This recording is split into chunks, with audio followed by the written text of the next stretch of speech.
Hello student, my name is Professor D.A. Bhosle, working as a lecturer from DKT Yashwantrao Chavan polytechnic. बाळांनो, आपण practicals चालू केलेले DMHचे आणि first practical आपला कंप्लीट झालेला आहे.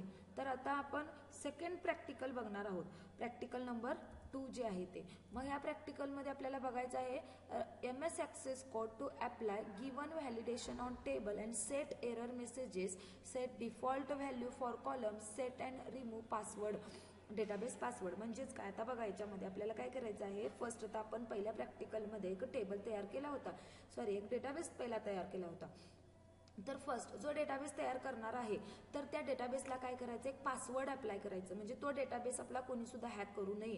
तर त्याच्यासाठी बघा इथं डेटाबेस पासवर्ड आहे का, म्हणजे त्या डेटाबेसला पासवर्ड कसा सेट करायचा किंवा सेट केलेला पासवर्ड तुम्हाला रिमूव्ह करायचा असेल तर तो पासवर्ड कसा रिमूव्ह करायचा हे आपण पहिला बघणार आहोत. त्याच्यानंतर नेक्स्ट बघणार आहोत आता आपण त्याच्यामध्ये टेबल्स तयार केले होते आणि त्या टेबलवरती बघा बाळांनो आपण डेटा इन्सर्ट केला होता. जिथं मी बघा मग अशी जेंडर म्हटलं आणि तिथं फिमेल एफ आणि एम मी इतकंच टाईप करणार होतो, पण अनदर लेटर सुद्धा मी टाईप करणार ना, एस डी काय वाटेल ते. तर A to Z मी काही पण लेटर्स जरी एंटर केले तरी तो टेबल त्या बॉक्समध्ये तो काय करणार, टेक्स्ट बॉक्समध्ये तो एंटर करून घेणार. तर मला फक्त तिथं एम आणि एफ हे दोनच लेटर्स डिस्प्ले करायचे असतील. म्हणजे ह्याला काय करायचं, मला व्हॅलिडेशन अप्लाय करायचं. म्हणजे तिथं काहीतरी रूल्स असे अप्लाय करायचे जेणेकरून त्याच्यामध्ये करेक्टच डेटा इन्सर्ट झाला पाहिजे. तर ते व्हॅलिडेशन आपण त्याला म्हणायचं, व्हॅलिडेशन रूल्स. म्हणजे मी आता बघा जिथं फोन नंबर म्हणले तिथं मला फोन नंबर आपले नॉर्मली 10 डिजिट्सच असतात, 10 नंबर्स असतात त्याच्यामध्ये. आणि 10 नंबरच्या बाहेर गेलं 11 डिजिट्स जर गेलं तर मला तिथं मेसेज आला पाहिजे की दिस इज द रॉंग नंबर. किंवा मी 4 नंबर्स तिथं डिस्प्ले केले, 4 नंबरचा मोबाईल नंबर अवेलेबल आहे का, नाही आहे. तर त्याच्यासाठी 4 नंबर जर एंटर केले तर तिथं सुद्धा मला काय झालं पाहिजे, रॉंग नंबर म्हणून मेसेज डिस्प्ले झाला पाहिजे. तर त्याला आपण व्हॅलिडेशन अप्लाय करणे म्हणतो. तर ते कसे व्हॅलिडेशन अप्लाय करायचं, आणि व्हॅलिडेशन सक्सेसफुली झालं तर आपला डेटा एंट्री सक्सेसफुल होतो. आणि जर समजा एरर आली तर तो मेसेज कसा डिस्प्ले करायचा, म्हणजे एरर मेसेज कसा डिस्प्ले करायचा, तर त्याला म्हणायचं व्हॅलिडेशन टेक्स्ट म्हणायचं. तर ते कशा पद्धतीने करायचं. किंवा सेट डिफॉल्ट व्हॅल्यू, म्हणजे एखाद्या कॉलममध्ये पर्टिक्युलर व्हॅल्यू तुम्हाला डिफॉल्ट ठेवायची असेल. म्हणजे आता तुमचा क्लास SYCSE हा 60 जणांचे तुम्ही स्टुडंट आहे, त्यांचा सगळ्यांचा क्लास काय येणार आहे, SYCSE. मला त्याच्या पुढे क्लास म्हणून जो आहे ह्या कॉलममध्ये SYCSE हा फिक्स लेटर पाहिजे असेल तर त्याला मी व्हॅल्यू डिफॉल्ट व्हॅल्यू म्हणून सेट करू शकतो. हे आपण आजच्या या प्रॅक्टिकल नंबर 2 मध्ये युजिंग MS Access आपण बघणार आहोत. अजून Oracle 10 जे आपण चालू केलेलं नाहीये. तर आपण बेसिक आता मायक्रोसॉफ्ट ऑफिसमध्ये जे MS Access आहे त्याच्यामध्ये आता आपण हे सगळे प्रॅक्टिकल नंबर 2 मध्ये आपण करून बघणार आहोत. तर त्याच्यामध्ये फर्स्ट बघा अप्लाय करायचं आहे व्हॅलिडेशन ऑन टेबल. व्हॅलिडेशन म्हणजेच काय, तर तुम्हाला एखादा पर्टिक्युलर डेटा करेक्टच पाहिजे असेल तर ते तुम्ही व्हॅलिडेशन अप्लाय करा. समजा जर डेटा करेक्ट नसेल, एखादी त्याच्यामध्ये मिस्टेक असेल तर तो मेसेज म्हणजे एरर मेसेज म्हणून तुम्हाला डिस्प्ले झाला पाहिजे. त्यानंतर डिफॉल्ट व्हॅल्यू सेट करा आणि त्यानंतर डेटाबेसला पासवर्ड सुद्धा आपण सेट करणार आहोत. तर 1 बाय 1 ती आता प्रोसिजर तुम्ही बघणार आहात. तर फर्स्ट काय करायचं आहे, आता आपण MS Access चालू करणार आहोत. तर ऑल प्रोग्राम्स मध्ये मायक्रोसॉफ्ट ऑफिस आणि मायक्रोसॉफ्ट ऑफिस एक्सेस मध्ये आता आपण इथं मग ज्या प्रिव्हियस प्रॅक्टिकल मध्ये पण आपण एक डेटाबेस क्रिएट केला होता. आता मी इथं डेटाबेसला नाव काय देणार आहे, SYCSE1 आणि SYCSE1 आणि इथं मी पाथ सिलेक्ट करणार आहे. डेस्कटॉप वरती मी एक फोल्डर तयार केलं होतं SYCSE मध्ये आणि त्याचं पाथ आहे, नेम आहे डेटाबेसचं SYCSE. आणि इथं आपण काय म्हणूया, क्रिएट म्हणूया. आणि याच्यामध्ये बघा आता पहिला आपण काय करूया, याच्यामध्ये टेबल्स तयार करून घेऊया. या टेबलमध्ये काय करूया, डिझाईन व्ह्यूला जाऊया. डिझाईन व्ह्यू मध्ये बाय डिफॉल्ट एक टेबल असतोच डिझाईन व्ह्यू मध्ये. आता मी फर्स्ट काय केला, SY1 ह्या डेटाबेस SYCSE1 या डेटाबेसमध्ये मी SY1 हा टेबल तयार केला. आणि याच्यामध्ये आता फर्स्ट मी काय करणार आहे, रोल नंबर हा कॉलम ऍड केला. ह्याच्यामध्ये ऑटोमॅटिकली नंबर घेणार आहे. त्यानंतर ह्याला प्रायमरी की सुद्धा मी असाइन केलेली आहे, बघा इथं आहे. त्यानंतर ह्याच्यामध्ये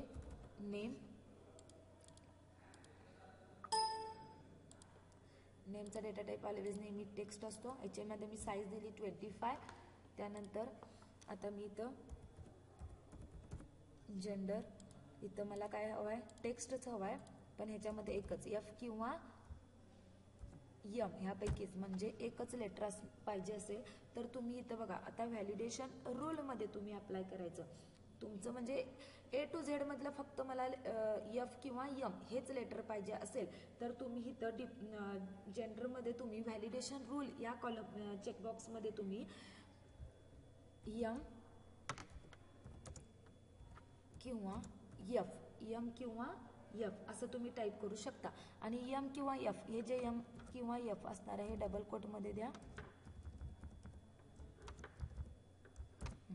म्हणजे एम किंवा एफ हे टाईप केल्यानंतर तिथं व्हॅल्यू कोणती घेणार एम किंवा एफ. जर समजा एम किंवा एफ हे 2 लेटर म्हणजे मेल किंवा फिमेल हे 2 लेटर सोडून तुम्ही अनादर झेड लेटर टाईप केला तर रॉंग तुम्हाला काहीतरी मेसेज डिस्प्ले झाला पाहिजे ना रॉंग जेंडर किंवा तुम्हाला रॉंग आन्सर काहीतरी तुम्ही असं तुम्हाला जो मेसेज पाहिजे तो तुम्ही डिस्प्ले करू शकता. तर इथं आता त्यानंतर मला काय करायचं आहे एक व्हॅल्यू सेट करायचे डिफॉल्ट व्हॅल्यू. आता इथं मी काय केलं व्हॅलिडेशन अप्लाय केलं तसंच त्या पद्धतीने मला आता इथं डिफॉल्ट व्हॅल्यू एक सेट करूया. त्याच्यासाठी मी आता काय केलं क्लास हा कॉलम ॲड केला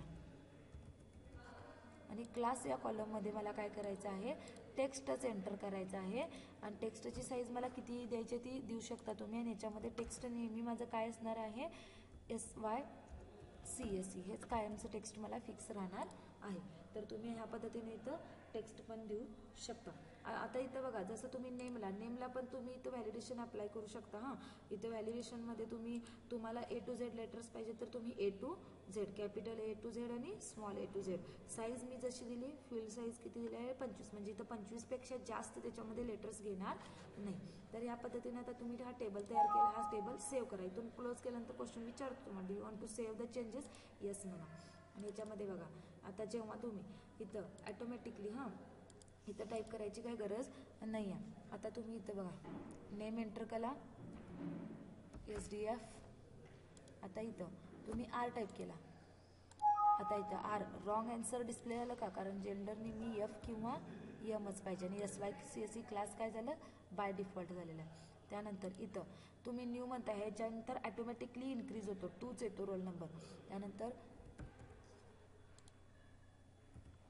SYCSE त्यानंतर तुम्ही जसं ज्या पद्धतीने डिस्प्ले करताय आता मी इथं दिलं टी तुम्हाला मेसेज आला रॉंग नंबर. इथं मला काय पाहिजे एम किंवा एफ. अशा पद्धतीने तुम्ही हा टेबल तयार करून घेऊ शकता. असे मल्टिपल्स तुम्ही क्रिएट करू शकता टेबल क्रिएट करू शकता. अशा पद्धतीने इथं आता बघा अनादर टेबल झाला. ह्या टेबलला सुद्धा तुम्ही काय करा डिझाईन व्ह्यू म्हटल्यानंतर तुम्हाला टेबल विचारतोच. ह्या पद्धतीने तुम्ही व्हॅलिडेशन प्रत्येकाला व्हॅलिडेशन आपल्याला देता येतं. व्हॅलिडेशन आता इथं मी रोल नंबरला व्हॅलिडेशन दिलेलं आहे ॲटो नंबर व्हॅलिडेशनमध्ये ह्याला मी प्रायमरी की अप्लाय. आता बघा इथं तुम्ही रोल नंबर 3 म्हणला तर इथं घेणार नाही आहे. आणि तुम्ही इथं जर गेला तर रॉंग आन्सर म्हणून येणार बघा कारण का आणि इथं तुमचा ब्लँक डेटा घेऊ शकतो कारण नेम ह्याला आपण प्रायमरी की आपण अप्लाय केलेलं नाही आहे तो ब्लँक राहू शकतो. समजा आता तुम्ही इथं बघा इथं काय केला लेटर टाईप करला तर घेणार नाही आहे कारण हा रोल नंबर काय आहे प्रायमरी की आहे आणि रोल नंबरला मध्ये आपण ऑटो नंबर हा डेटा टाईप यूज केलेला आहे. अशा पद्धतीने तुम्ही डेटा इन्सर्ट करू शकता. आता ह्याच्यामध्ये बघा हे रेकॉर्ड नको असेल तर तुम्ही हे रेकॉर्डसुद्धा डिलीट करू शकता. तर आता या पद्धतीने मल्टिपल्स टेबल्स तुम्ही एका डेटाबेसच्या अंडर करू शकता. आता याच्यामध्ये बघा तुम्हाला नेमला सुद्धा व्हॅलिडेशन वगैरे द्यायचं असेल किंवा अनादर बघा एखादा कॉलम ह्याच्यामध्ये फील्ड आपण ॲड करूया. ह्याच्यामध्ये काय करूया एखादा फील्ड ॲड करूया. आता ह्याच्यामध्ये फील्ड आपण ॲड करून बघूया. आता काय करूया ह्याचे मार्क्स एंटर करूया. तर ह्याच्यामध्ये मार्क्सचा डेटा टाईप काय असतो नेहमी नंबर. आता तुम्हाला अशी कंडिशन पाहिजे की मार्क्स हे नेहमी तुमचे 40पेक्षा कमी आणि 0पेक्षा जास्त म्हणजे 40च्या पुढचे नको आहेत. तर तुम्ही इथं व्हॅलिडेशन रूलमध्ये तुम्ही कंडिशन टाकू शकता म्हणजे मार्क्स तुम्हाला 0 ते 40 ह्या दोघांच्या मधलेच पाहिजे असतील. इन बिटवीन 0 अँड 40 40पेक्षा मोठे नको आहेत. तुम्हाला 0 आणि 40च्या दरम्यानचेच मार्क्स पाहिजे असतील तर तुम्ही इथं रूल अप्लाय करू शकता की ह्या रूल्समध्ये काय येणार की आता हा कॉलम झाला मार्क्सचा कॉलम काय असणार आहे लेस दॅन इक्वल टू काय येणार, less than equal to 40 and greater than equal to 0, म्हणजे 0पेक्षा मोठे आणि 40पेक्षा लहान. आणि समजा जर इथं मी 40पेक्षा मोठे मार्क्स डिस्प्ले केले तर इथं तुम्हाला मेसेज जो डिस्प्ले करायचा आहे तो मेसेज तुम्ही डिस्प्ले करू शकता, एंटर करेक्ट मार्क्स. कारण आपला समजा 40 मार्काचा पेपर असेल तर 40पेक्षा कमीच असणार आहेत आणि 0चा फेल असू शकतो. तर तुम्हाला हा मेसेज डिस्प्ले करायचा असेल तर तुम्ही अशा पद्धतीने पण करू शकता. तर ह्या पद्धतीने तुम्ही मार्क्स या कॉलमला सुद्धा व्हॅलिडेशन देऊ शकता.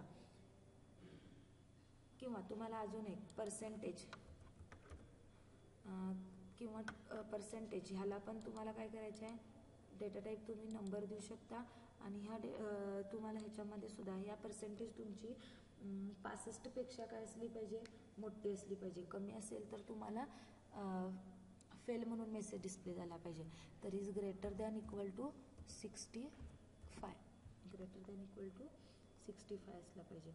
आणि मेसेज तुम्हाला जर 65पेक्षा कमी जर डिस्प्ले झाले तर फेल म्हणून तुम्हाला डिस्प्ले झालं पाहिजे. अशा पद्धतीने तुम्ही व्हॅलिडेशन पण करू शकता. आता इथून तुम्ही परत क्लोज केला, सेव्ह म्हणतात, येस म्हणा, येस.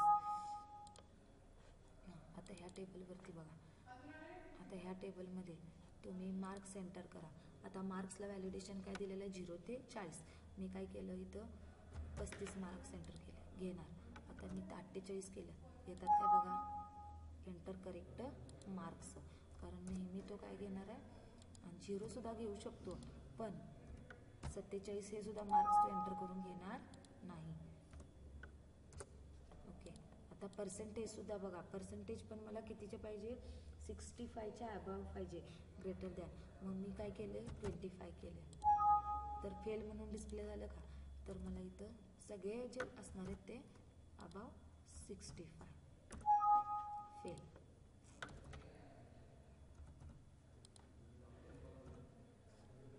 म्हणजे जे काही तुम्ही व्हॅलिडेशन याला अप्लाय करता तितके तुम्ही व्हॅलिडेशन अप्लाय करू शकता. आणि याला तुम्ही सेव्ह म्हणू शकता. सेव्ह म्हटल्यानंतर हा टेबल ॲटोमॅटिकली सेव्ह होतो. अशा पद्धतीने मल्टिपल टेबल्स तुम्ही एका डेटाबेसच्या अंडर क्रिएट करू शकता. आता बघा, तुम्ही इथं क्रिएट म्हटला, क्रिएट टेबल झाला. असे टेबल्स, मल्टिपल्स टेबल्स तुम्ही तयार करू शकता. आता हा जो तुम्ही डेटाबेस जो तयार केला याच्यामध्ये बघा, तुम्ही आता हा डेटाबेस तयार केला ना, SYCSE. मग हा जर डेटाबेसची एक जरी फाईल कुणाला जरी मिळाली तर तो काय करू शकतो, तर तो डेटाबेस हॅक करू शकतो. तर तुम्हाला ह्याला काय करायचं आहे, पासवर्ड द्यायचा असेल, म्हणजे तो डेटाबेस तुमचा कोणी हॅक करू नये, म्हणजे त्याला तुम्हाला पासवर्ड सेट करायचा असेल तर तुम्ही जेव्हा ओपन करता बघा इथं, आता हा डेटाबेसला मला पासवर्ड द्यायचा आहे SYCSE. तर पासवर्ड द्यायचा असेल तर इथं डेटाबेस टूल्समध्ये जावा आणि इनक्रिप्ट विथ पासवर्ड आहे का, ओके, इनक्रिप्ट विथ पासवर्डमध्ये जाऊ शकता. अनदर किंवा तुम्ही काय करू शकता, एक मिनिट, ओपन म्हणा, फाईलमध्ये जावा, ओपन करा इथून. आता कुठला आहे आपला डेस्कटॉपवरती SYCSE आणि SY. तर इथं टूल्स आहे का, याच्यामध्ये एक्सक्लुझिव्हला सिलेक्ट करा आणि एक्सक्लुझिव्हला सिलेक्ट केल्यानंतर डेटाबेस टूल्समध्ये जावा आणि ऑटोमॅटिकली ओपन होतो. आता इथं मला पासवर्ड मी सेट केला 1 2 3 4 5 6. तुम्हाला जो पाहिजे तो तुम्ही सेट करू शकता, 1 2 3 4 5 6, ओके म्हणा. आता बघा, जेव्हा तुम्ही हे क्लोज करा आणि आता SYCSE ओपन केल्यानंतर पासवर्ड विचारला का, 1 2 3 4 5 6. आता पासवर्ड दिला तरच तुम्ही काय करू शकता, ओपन करू शकता. किंवा परत एकदा बघा, मी इथं काय केलं, पासवर्ड काय केला, रॉंग एंटर केला, ओपन होणार आहे का, नॉट अ व्हॅलिड पासवर्ड. तुम्हाला मेसेज लगेच डिस्प्ले होतो. तुम्ही करेक्टच पासवर्ड डिस्प्ले करायला पाहिजे. आता तुम्हाला काय करायचं आहे, दिलेला पासवर्ड तुम्हाला काय करायचा आहे, नको असेल तर तुम्ही तो पासवर्डसुद्धा रिमूव्ह करू शकता. तर ओपन करा, तुम्हाला जो डेटाबेस ओपन करायचा आहे तो ओपन करा. कोणता करायचा, SYCSEला, तर याच्यामध्ये ओपन विथ एक्सक्लुझिव्हली करा. आणि आता इथं तुम्हाला काय करायचं आहे, पासवर्ड रिक्वायर्ड 1 2 3 4 5 6. ओपन केल्यानंतर डेटाबेस टूल्समध्ये जा, डिक्रिप्ट पासवर्ड, डिक्रिप्ट या पासवर्डवरती क्लिक करा. तुमचा पासवर्ड 1 2 3 4 5 6 हा जो पासवर्ड आहे तो डिक्रिप्ट करायचा म्हणजे अनसेट करायचा आहे. तर हा टाईप करा, ओके म्हणा. आता बघा इथून क्लोज केलं, परत इथं फाईल, तर पासवर्ड विचारणार नाही कारण आपण तो ऑलरेडी पासवर्ड काय केलेला आहे, डिक्रिप्ट केलेला आहे. अशा पद्धतीने आपण तो पासवर्डसुद्धा रिमूव्ह करू शकतो दिलेल्या डेटाबेसला. असे तुम्ही वेगवेगळे डेटाबेसेस तयार करून घ्या. त्या डेटाबेसमध्ये वेगवेगळे कॉलम्स ॲड करा, त्या कॉलम्समध्ये व्हॅलिडेशन रूल्स अप्लाय करून तो डेटाबेसमध्ये मल्टिपल. आता बाळांनो याच्यावरती तुम्ही काय करायचं आहे, तर एक स्वतः तुम्ही 2 डेटाबेस तयार करायचे आहेत आणि दिलेल्या त्या डेटाबेसमध्ये कमीतल्या कमी 4 टेबल्स तयार करायचे आहेत आणि ते 4 टेबल्स तुम्ही व्हॅलिडेशन रूल्स अप्लाय करून आणि त्याच्यावरती डिफॉल्ट व्हॅल्यू सेट करून तो डेटाबेस तयार करायचा आहे, जेणेकरून तुम्हाला लगेच लक्षात येणार आहे. तर बाळांनो आजचे प्रॅक्टिकल तुम्हाला जर काय डाऊट्स असतील तर तुम्ही विचारू शकता. इथे आपले प्रॅक्टिकल्स 2 कंप्लीट होतात आणि आपण हे पहिले फर्स्ट प्रॅक्टिकल आणि सेकंड प्रॅक्टिकल जे आहे ते आपण मायक्रोसॉफ्ट ऑफिस एक्सेसवरतीच बघितलेले आहेत. आता इथून पुढचे जे प्रॅक्टिकल्स आहेत ते आपण ओरॅकल टेक्जीवरती बघणार आहोत. थँक्यू.